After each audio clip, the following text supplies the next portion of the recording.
नमस्कार, आमी सुष्मिता। आमार रान्नाघरे सबाइके स्वागत जानिए शुरू करछि आजकेर रेसिपि। आमार आजकेर रेसिपि बांगाली स्टाइले फ्राइड राइस। এই ফ্রাইড রাইস কিন্তু আমরা অনুষ্ঠান বাড়িতে বা বাড়িতে কোনো স্পেশাল অকেশনে প্রায়ই খেয়ে থাকি। আর এই ফ্রাইড রাইসের সাথে চিকেন, মাটন, পনির, আলুর দম সব কিছু খেতেই কিন্তু খুবই ভালো লাগে।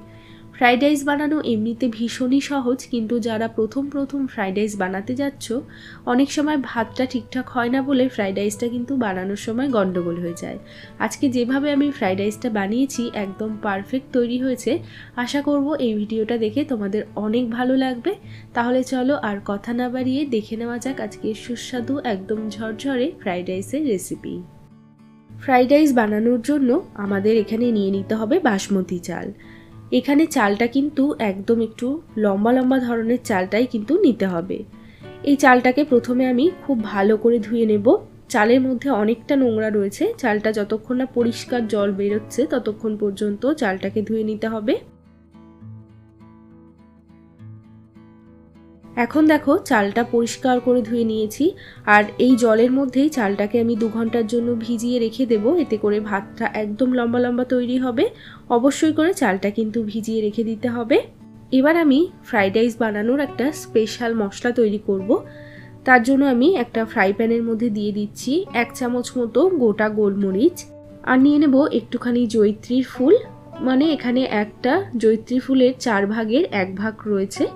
আর নিয়ে নিচ্ছি একটুখানি জায়ফল, এটা খুব সামান্য পরিমাণেই নিতে হবে। আর দিয়ে দিলাম 2টো দারচিনির টুকরো, দিয়ে দিচ্ছি 6-7টা মতো লবঙ্গ, আর দিয়ে দেব 5-6টা মতো এলাচ। তো এই মশলাগুলো 2 থেকে 3 মিনিটের জন্য একদম লো আঁচে রেখে একটু ভেজে নেব। খেয়াল রাখতে হবে মশলাগুলো যাতে পুড়ে না যায়। আর এই মশলাটা ভাজার পরে একদম ঠান্ডা করে নিয়ে তারপরে মিক্সিতে দিয়ে আমি একটা পাউডার বানিয়ে নেব। এবার ভাতটা বানানোর জন্য আমি এখানে একটা নিয়ে নিয়েছি সসপ্যান। এর মধ্যে বেশ অনেকটা পরিমাণে জল দিয়ে দিয়েছি। ভাতটা তৈরি করার সময় জলের পরিমাণটা বেশি করে দিলে ভাতটা কিন্তু একদম পারফেক্ট হবে। জলের মধ্যে আমি লবণ দিয়ে দিচ্ছি।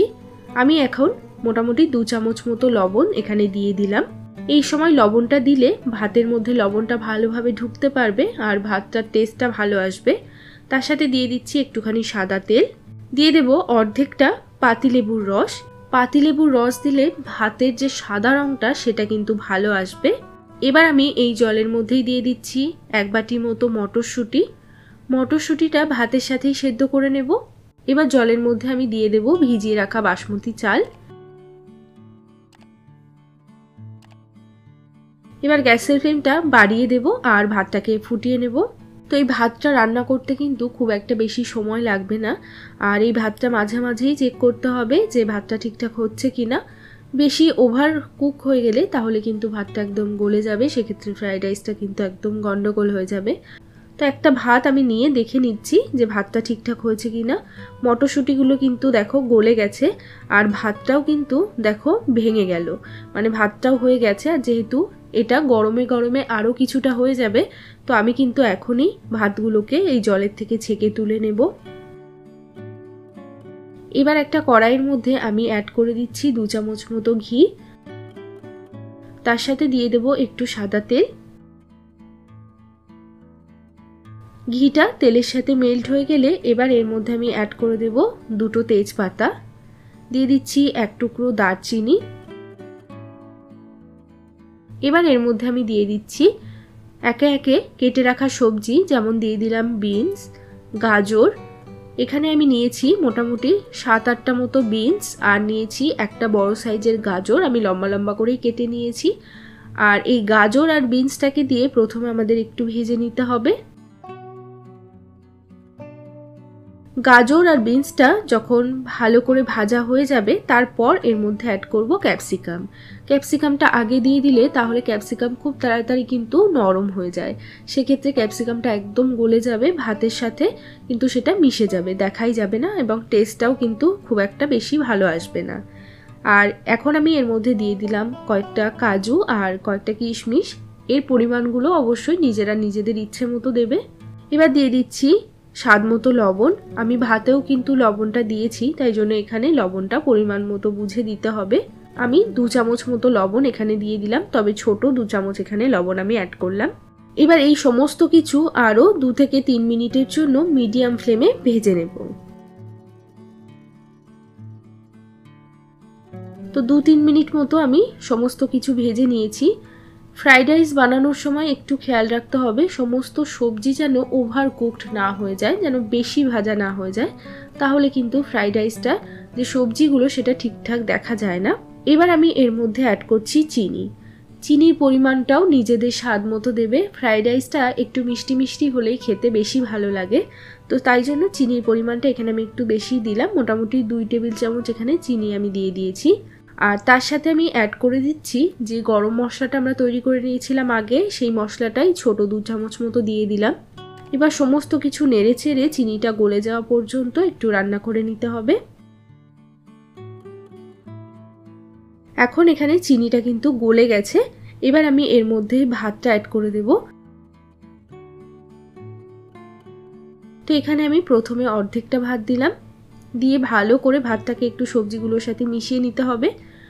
অল্প অল্প করে ভাতটা দিয়ে মিশিয়ে নিলে ভাতটা ভেঙে যাওয়ার সম্ভাবনা থাকে না, আর সবজিগুলো ভাতের সাথে ভালোভাবে মিশতে পারে।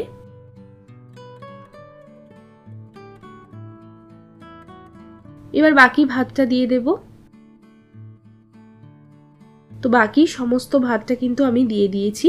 এবার খুব ভালো করে হালকা হাতে সমস্ত সবজির সাথে নাড়াচাড়া করে মিশিয়ে নেব।